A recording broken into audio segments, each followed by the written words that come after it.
Okay, Look so... at white baseball bat. No, I look like E.T.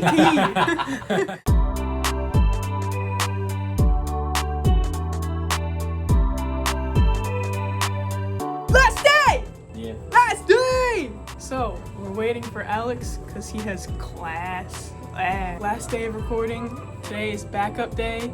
And they're singing, I'm singing, Alex is singing. And yeah, so this is pretty much going to be the last day of DNR's documentary. This is crazy. Yeah, last day for this section of songs. How's everyone feel? Okay.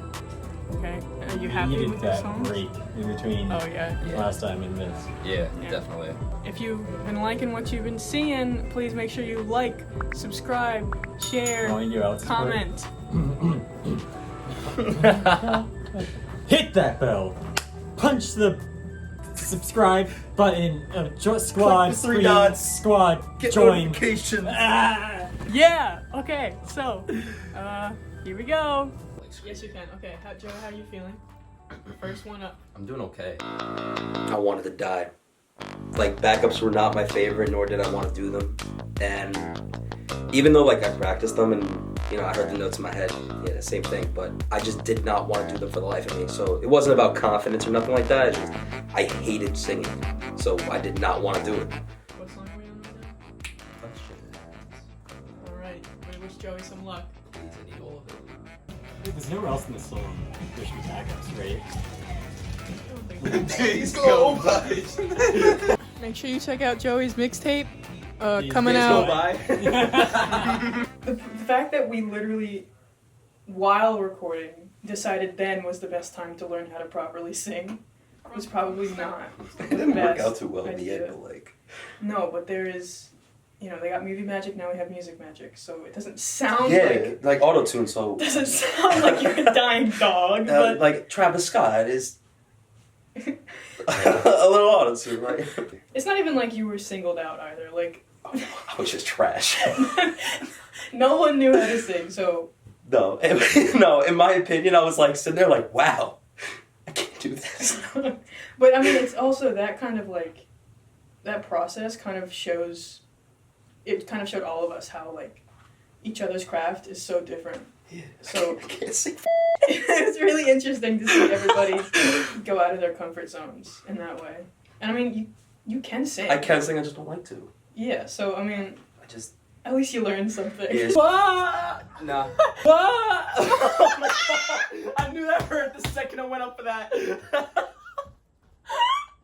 Whoa! Whoa! Since when do you sound like that? Alright, Come on. it's your turn. Are you excited? Whoa! Like chest, like whoa! Whoa! Yeah, yes. Alright, Sam. Your turn. Are you excited? No, You ready? perhaps. Perhaps? Perhaps! Whoa! I'm not a singer. Release your arms. Backups are a thing very near and dear to my heart.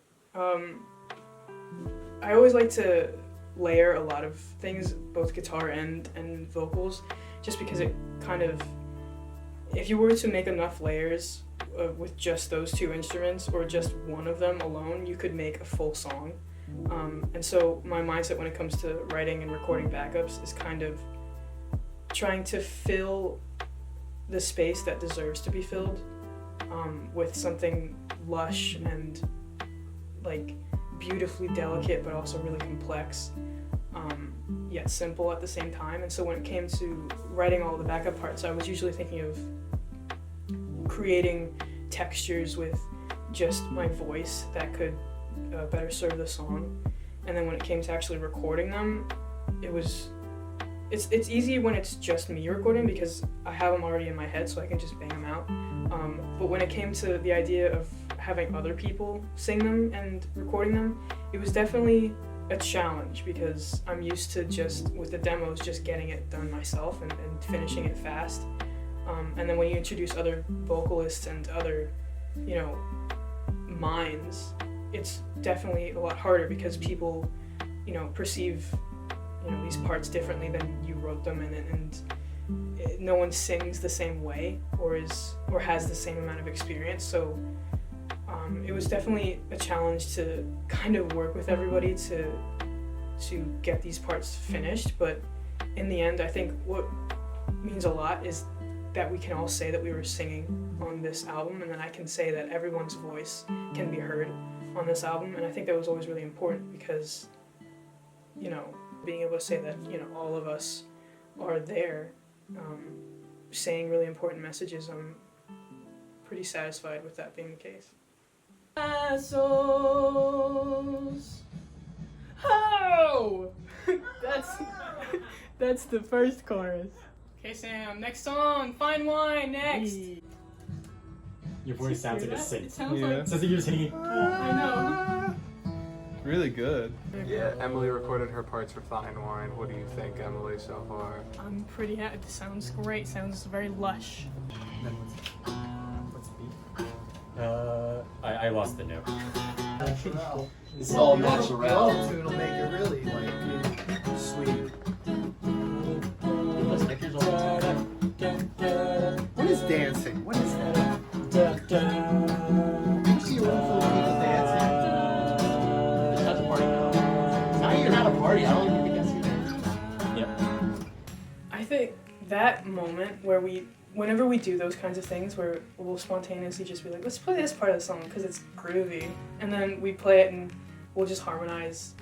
Like, it's nothing like impressive, it's just like nice to do. And then we have like those moments where people will listen to us and then dance like Stevie did. Like, that kind of stuff is definitely, it seems so minute and like minuscule compared to like the eventual dream of like, you know, we want to play stadiums and have people sing back to us. But like having those moments where it's just us and like close friends singing along and dancing, that kind of stuff reminds you of like this feels right.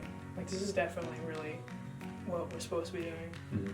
It also has like little value to actually making the song sound better. Yeah. You know, it's a mental, on top of being a mental break, it's just it lets us kind of chill with that part of the song and get into its vibe and what it's going for. It's A bonding experience. a bonding experience with music. Isn't that what music is, though? No, it's, That's a it's quote right fuzzy there. air. It's fuzzy air. Music is just wavy air. Okay, so we are almost done, sort of, with the backups. Everyone's been doing great. Give me that one, this right? We're super proud, and now we're gonna eat. Yeah. Whenever we took a break to eat together, it was kind of like a culmination of all the effort that we were putting in together as individuals, and then it all came together so we could just rest. Also, I think Stevie D doesn't look at us the same way. Like, he's not just a band. He genuinely looks like he's trying to make friends, and it looks like that he's like close to us. It's not like, all right, good bass parts, you're a good bassist. He's like, wow, you're cool as a person. And it's more than just music. It's like he's trying to know you. He's showing you his life, and we're showing a bit of ours. So it's like, Yeah. But I mean, it's nice because in the process of recording the album, we ended up, you know, making new connections more so than just, you know, networking. But we were able to actually make a friend too.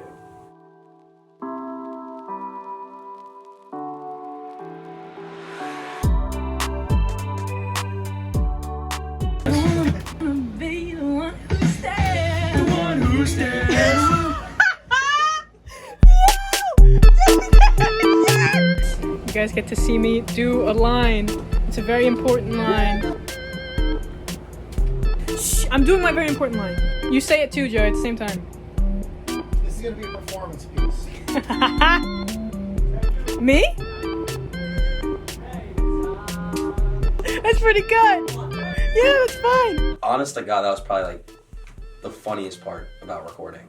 That was probably the funniest part. Also, we did it in one take, which was Which was really relieving. not usually Yeah. what we do. Because I think we had that line from the beginning. The hey you me. We said that in your basement when we recorded Think Again. We were fooling around like playing Oh that my song God. again, and you were like, what should we do? We should do a thing where we talk back for Yeah, like, we hey, should have a you, conversation. me, not you. Oh my God. And then you were like, big And then chorus, and I actually was did like, it'd just be a singing part. And it came out really good. I was really happy that came out well. You know, I'm someone who generally refrains from unnecessary contact. So when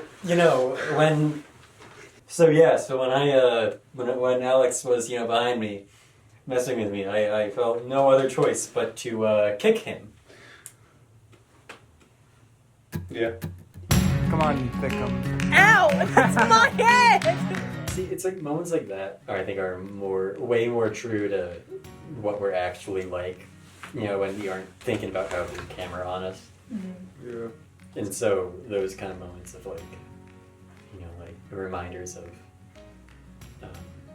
Like a bring back to reality type thing? yeah, sort of Snapback. just bring Something. out of the thought of recording everything, and even the thought of just being on camera. Yeah, I mean, also those kind of moments definitely show you like who we really are, because we're not these super professional and put together people. We're also Oh, really? in the end we're just like We're kids. They're college. no, none of us are kids anymore. We're all legal adults. Okay, we're college kids. No, We're legal because adults that he's act not. like children. We're young adults. 2 of us. Wait, 2.5 men? in a few weeks, I'm gonna be the only one that's not 20. Why'd you have to say it? Why'd you have to talk about that? You baby boy. I'm gonna be the only teenager in the band. I'm gonna be the only teenager in the band. Prepubescent You didn't have to band bring it up. members? No, I'm old. You're old. Old lady. Old lady. You're the oldest, Grandpa. I'm gonna be 21. You have to go right there. Your head has to be right How there. the hell am I gonna do that? Come on, Joey. You know, you picked the fattest guy to go in the tiniest little space. Joe, you're It's not like gonna. shoving the biggest little animal in the tiniest little guinea pig tube. Joe, Hang on, guys. Don't move.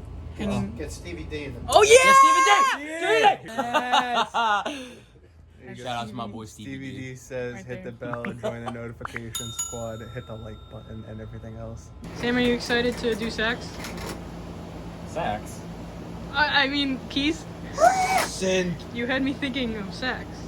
You're welcome. He's implanted. You should always be thinking about sax. You guys ready to do some strings? So originally in North Star it was sort of piano and guitar going at the same time, but when we actually went to the studio, Stevie D said, maybe let's try just guitar, have piano only in certain spots. And listening to it now, that is really cool, just having the piano doing that little melody before the second verse, Because I remember writing it with the idea of arpeggiating, because it is essentially an arpeggio. But it kind of I don't know how, but it reminds me of stars. Listening to it, hearing it, because it is in the higher register. Just hearing it ring is dun dun dun.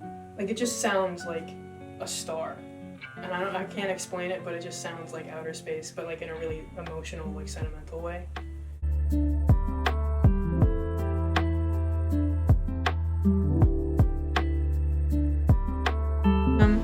Piano's done. How do you feel? Good. Good. How do you feel? Pretty good. Hi, everybody. My name is Stephen Diacutis, and I am the owner-operator of Sound Spa Productions, as you can see behind me here. And I just had the pleasure of recording 5 songs with the very talented band ScreenAge. Very excited now to be a part of the ScreenAge journey, because I think ScreenAge is going to do very well and have a very long, successful career in music. What's one of the reasons that you chose to do this project with us? When I heard the demos, I immediately heard the potential in the songs and the chemistry of the group, and it was pretty simple for me to just say yes to yes, this is something that I would like to try to upgrade. What's one of the happiest moments you had while we were recording? Well, there were many. Just the talent, knowing I'm working with such a high level of talent. When that became evident at the rehearsals, I knew immediately the level of talent I was dealing with. I mean, just the fact that everybody's so in the pocket, and just as soon as I hit record, I get the goods. I don't have to say much at all, and that makes me very happy. What's your favorite song we've done so far? North Star is just the one that's like, you know, yeah, okay, all right, the North Star, yes.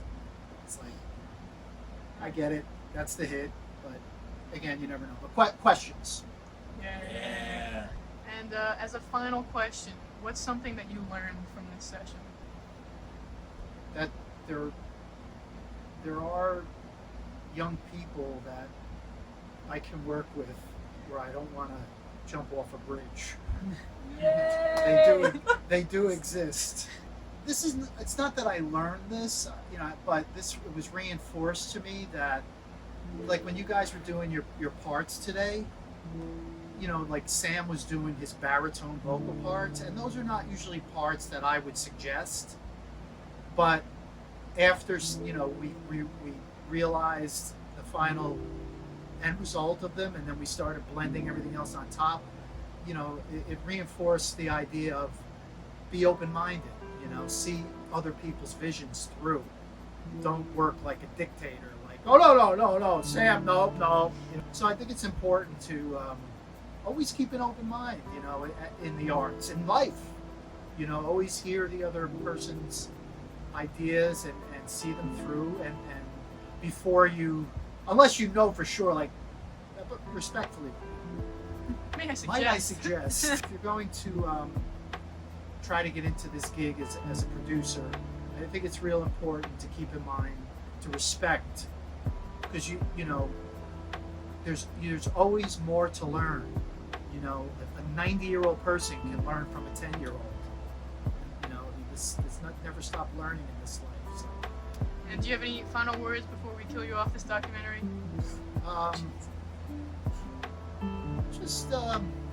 You know, thank you guys for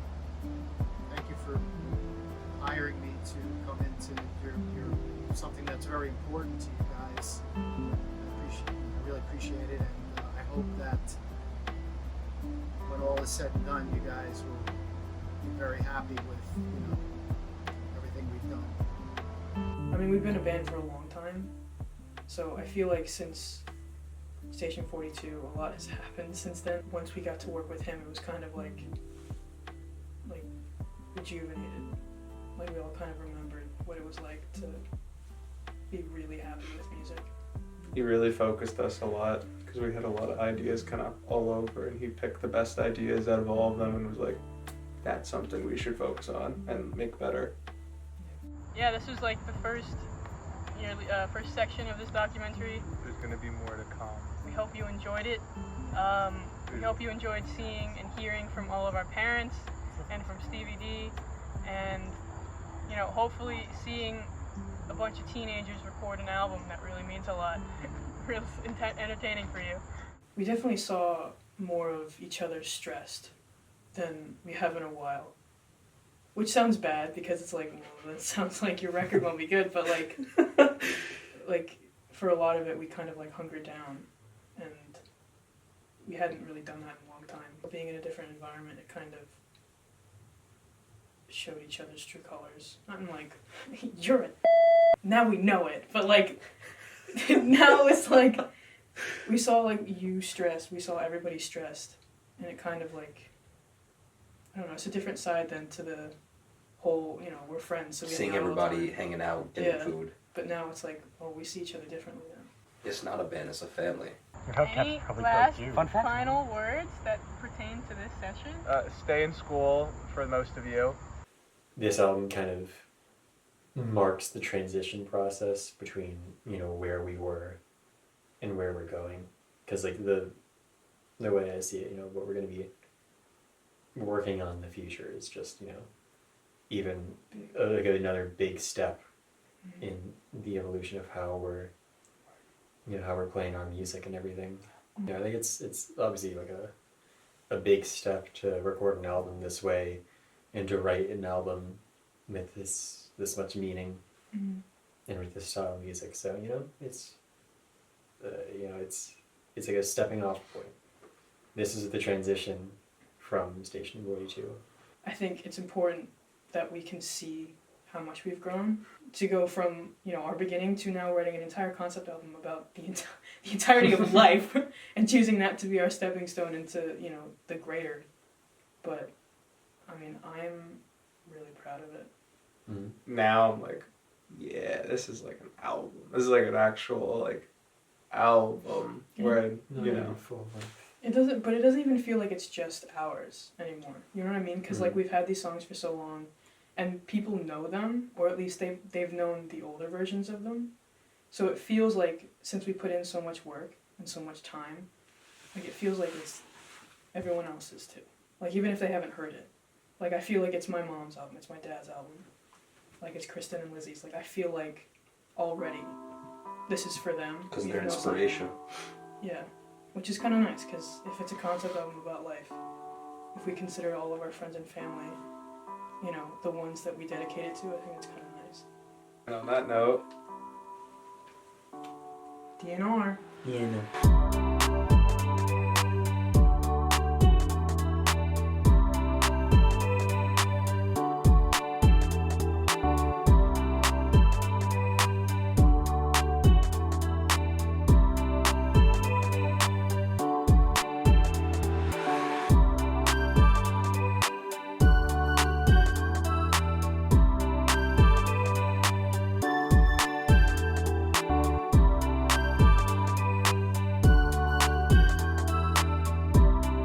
So. you got a friend of me.